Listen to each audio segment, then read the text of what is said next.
You know, if you asked Ronnie, like, why'd you lift so heavy? He would say something along the lines of, well, it felt light to me.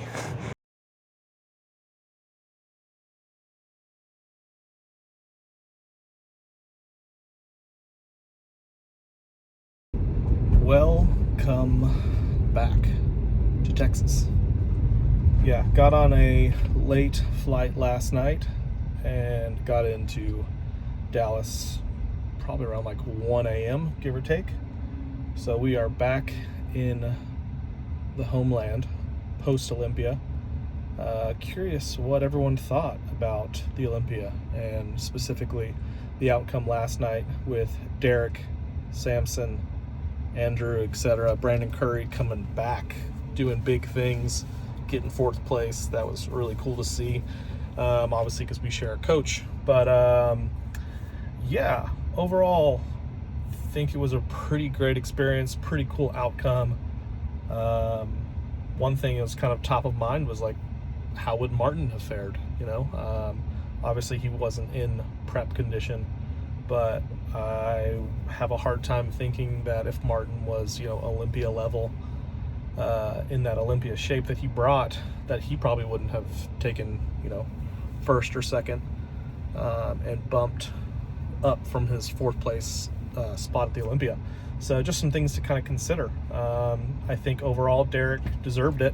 I think Derek came in with pretty significant size, really great conditioning. Samson, you know, the backside, obviously he's gigantic. His back was, you know, massive, but where Derek definitely beats him obviously is in a lot of the conditioning.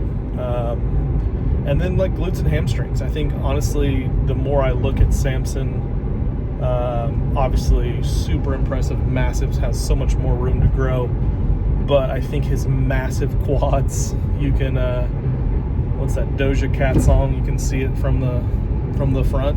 Wait till you see it from the back.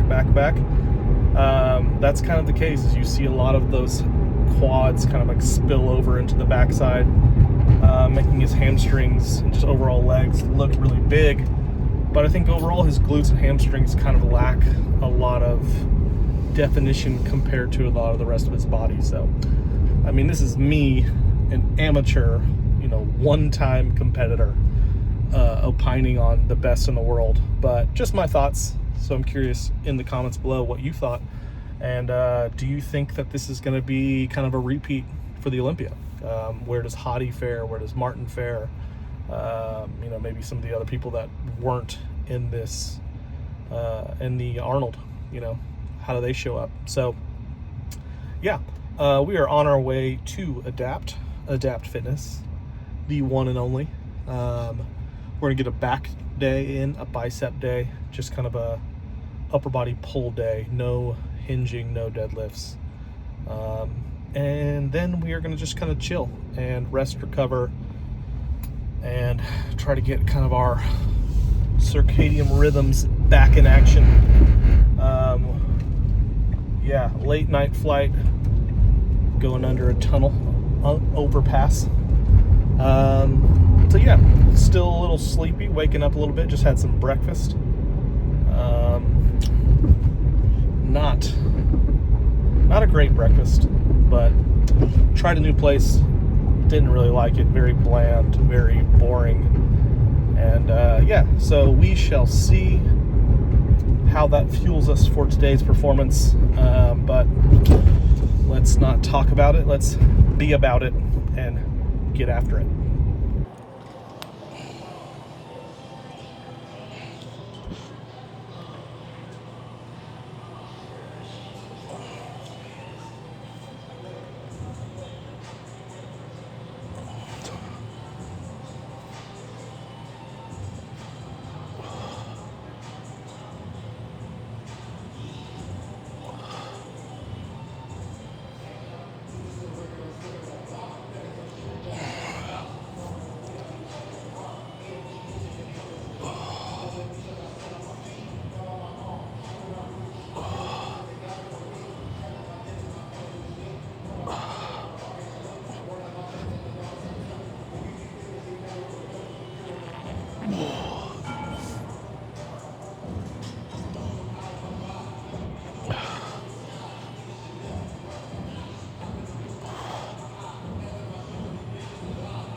One thing I'm doing a little differently today is starting off with the biceps.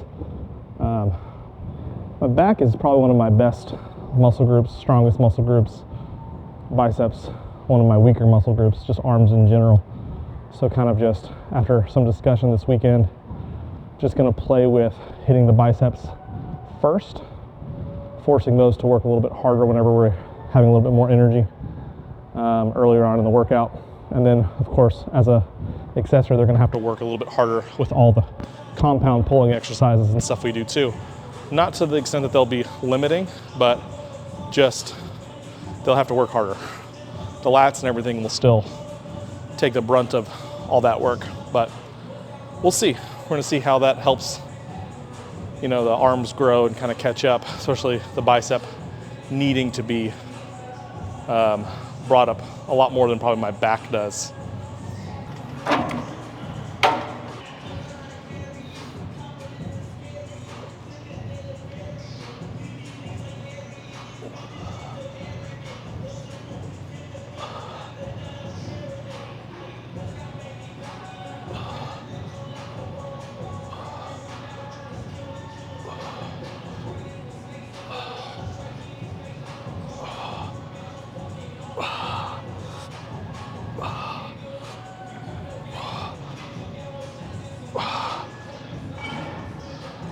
Whew.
Ooh.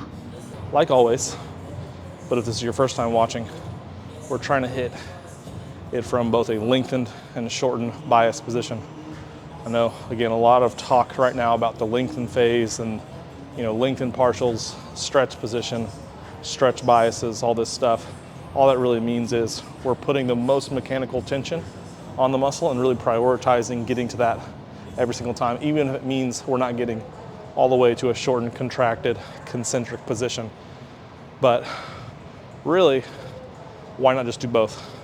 Have a good quality contraction, have a good quality lengthened eccentric.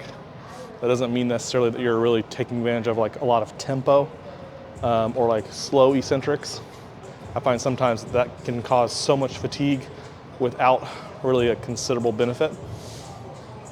It's really just quality reps. So whatever that means to you, good technique, good form, what you feel is what you will receive in a way. Find it first, and then get as many quality repetitions where you're finding that muscle, feeling that muscle contract and stretch as much as possible. It's really all there is to it.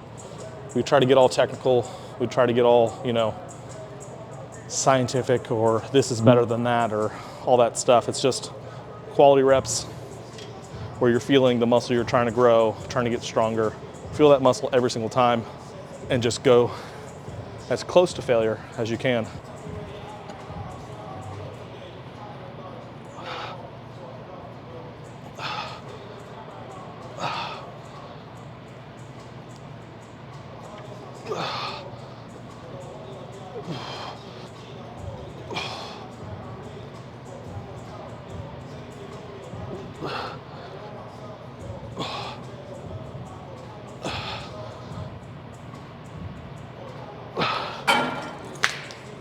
A good, easy way to make sure you're maximally lengthening the muscle too is think about contracting the opposite muscle.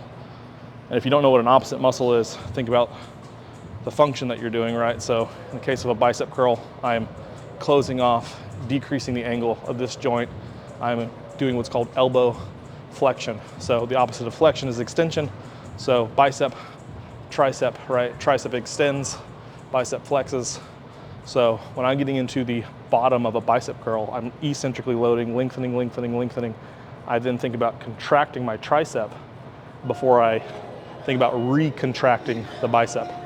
Moving on now to our back work, chest supported rows here. So again, just trying to create some density in the back. We'll hit some pull downs for some width, and then we'll hit some unilateral variations of both as well. So pretty straightforward day, pretty standard pull day. Honestly, I typically will always do 2 horizontal movements, 2 vertical movements, and most often at least one of those 4 movements, if not 2 of those 4 movements, is going to be unilateral versus bilateral. So start off here focusing on just good quality contraction, getting good length, rounding my shoulders forward, lengthening those lats, and then just driving my elbows to my rib cage as much as we can. So this is going to be a little bit more of a heavy biased focus, trying to think about more heavy forces as opposed to some other things like our wide grip pull downs are a lot more higher rep, more technique, and just quality stimulus. So something like this I can feel really, really well. I can push the weight pretty heavy without losing that sensation. If I try to go too heavy on like a wide grip pull down, then I'll start losing some of that kind of mind to muscle connection and starts becoming a lot more just like yanking on the handle and trying to get A to B. But I'm not worried about A to B, I'm worried about everything in between A to B. Let's get some warm-ups in here.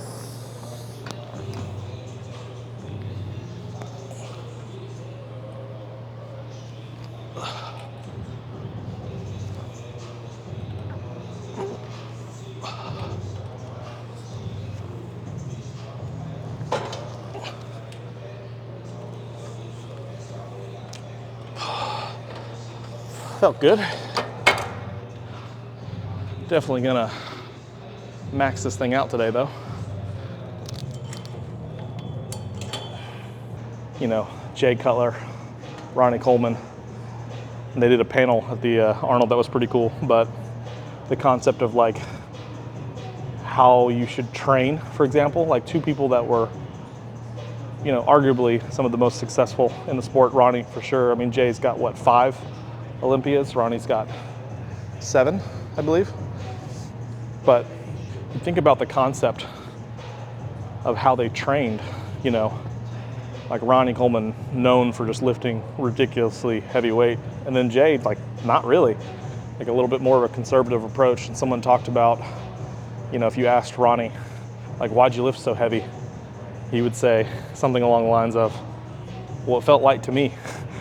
Which you're talking like 800 pounds, feeling light to someone, pretty crazy. But then you talk about Jay, and there's a rumor, I don't know how true it is, I haven't heard it from him specifically, but you know, he would only, you know, lift the 100-pound dumbbells, or you know, he would only, you know, do, he would never max out a machine. He would always just do 1 step prior.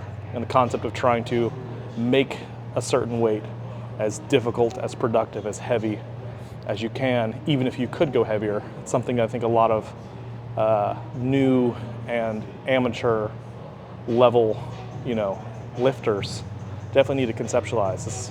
If you could do something for 15 reps, how do you make yourself like fail at 10, for example? Just something to kind of think about.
Ooh. Oh.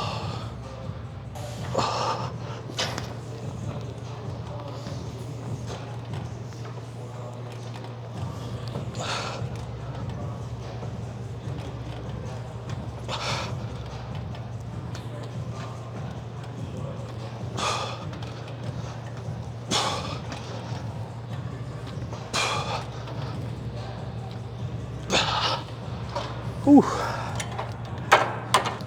That felt really good. Solid workup and then a back down set. So about 3 of those 4 sets, working sets. First one being kind of a pretty heavy warm up. But now we'll mix it up. Go single arm rows and just kind of knock out all of our horizontal stuff before we get into our pull downs for more width.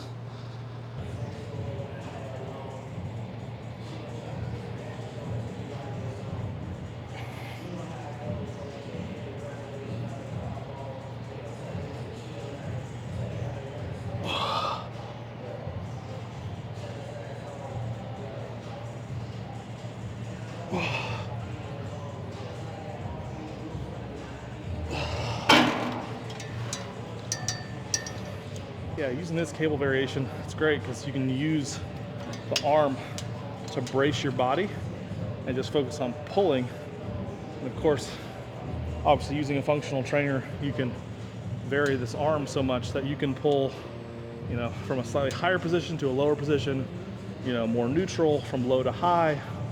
I really like going slightly kind of high, so maybe like chin height, and then forcing that elbow down. I feel like that's just easier for most people, myself included, to really feel that lat for a longer period of time than trying to go, you know, straight back. It's really easy for that elbow flexion to occur a little too early, and biceps to have to kick in a little too much, believe it or not, just meaning that the lat isn't doing as much work as it can first. You're not going to move the same weight with your lat as you can with your bicep.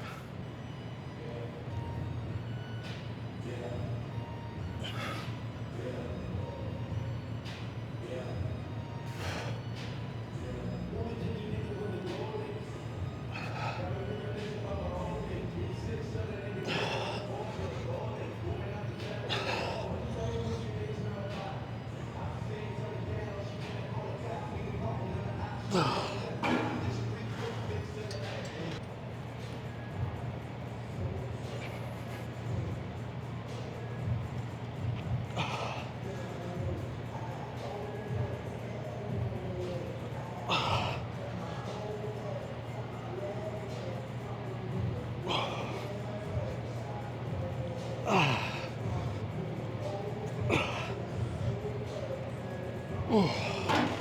Ooh.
Okay. We're gonna hit some DC rows, some wide grip pull downs, and probably some rear delts after that.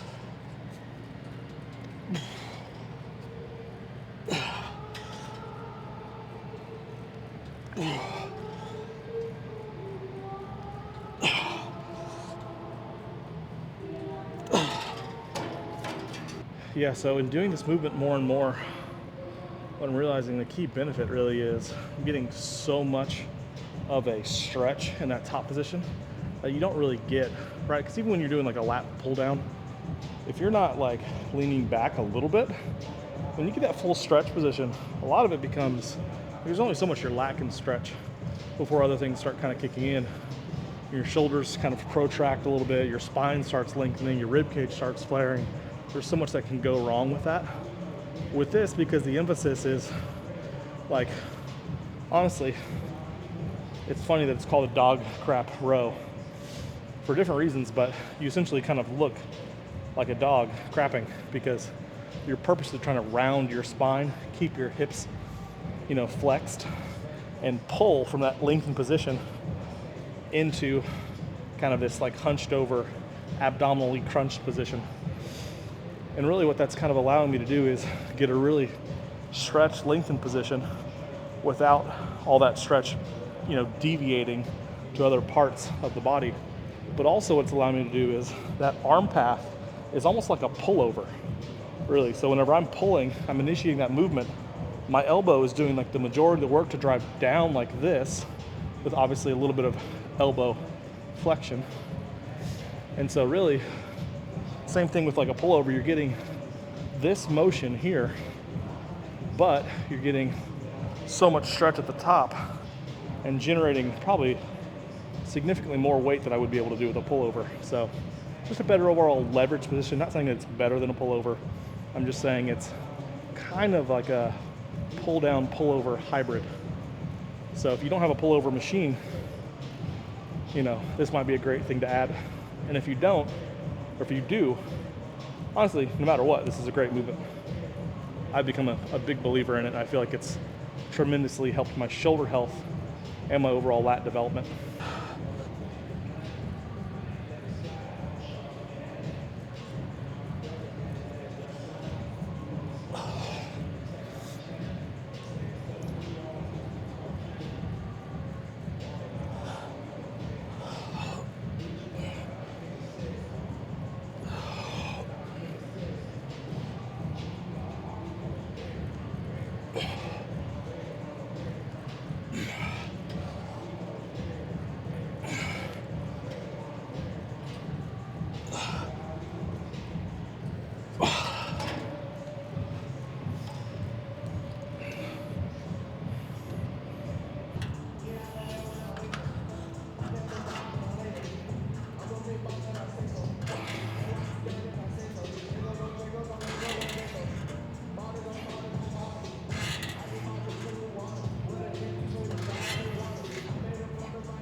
Yeah, once Aura comes out with the cock ring, it's game over.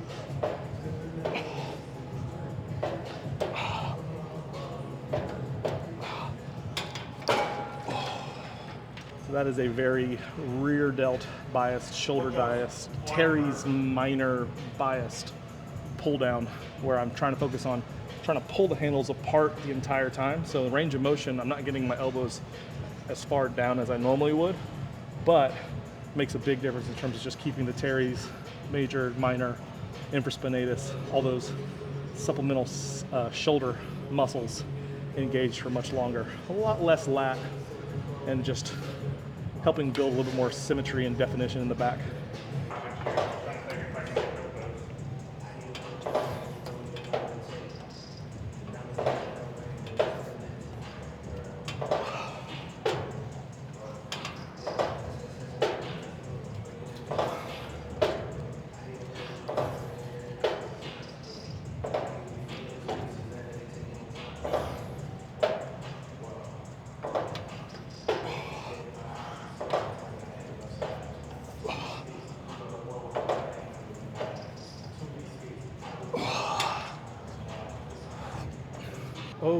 Okay, so that is a wrap for today. A back bicep day, just kind of upper body, posterior work. Something a little different with the biceps first approach. So trying to target something that I need the most work on. So arms, of course, you can never have too big of arms, and I'm not even close to that point. So really trying to prioritize getting that bicep work in whenever I'm as fresh as possible, being able to simulate as much growth for those biceps, and then getting into the back work. Not really concerned with the biceps hindering the back work, especially when you have other like grip assisted implements, you know, you're using hooks or wraps or things like that, your biceps aren't gonna have as much of a limitation. So yeah, we're just gonna play with that a little bit, see how that goes, and see if we can grow these arms a little bit more aggressively in this next phase while we're just eating so much food. And that's probably only going to keep going up. So everything else is staying about the same. Doing some HIIT cardio 3 times a week, getting my steps in, trying to get 8,000 to 10,000 steps every single day. And that won't be hard because we are going to the Europe in about 10 days. So yeah, we'll be over in Amsterdam for about a week. Then we'll go to Barcelona and Lisbon, bounce around. That Spain, Portugal side of the trip is mostly just vacation, having some fun, checking out some gyms, walking plenty, eating good food, and just spending some good quality time with Cass. But Amsterdam, we're going to put in some work. And yeah, so we're going to check out his gym, vintage gym. Should be a good time. So stay tuned. We are hitting a leg day tomorrow, high day tomorrow, and we will check in with Justin on Wednesday. That's all I have to say for today. Hope you enjoyed, learned something, liked something, were entertained by something. And yeah, Bo Alexander, Adapt Fitness, Dallas, Texas. Bye.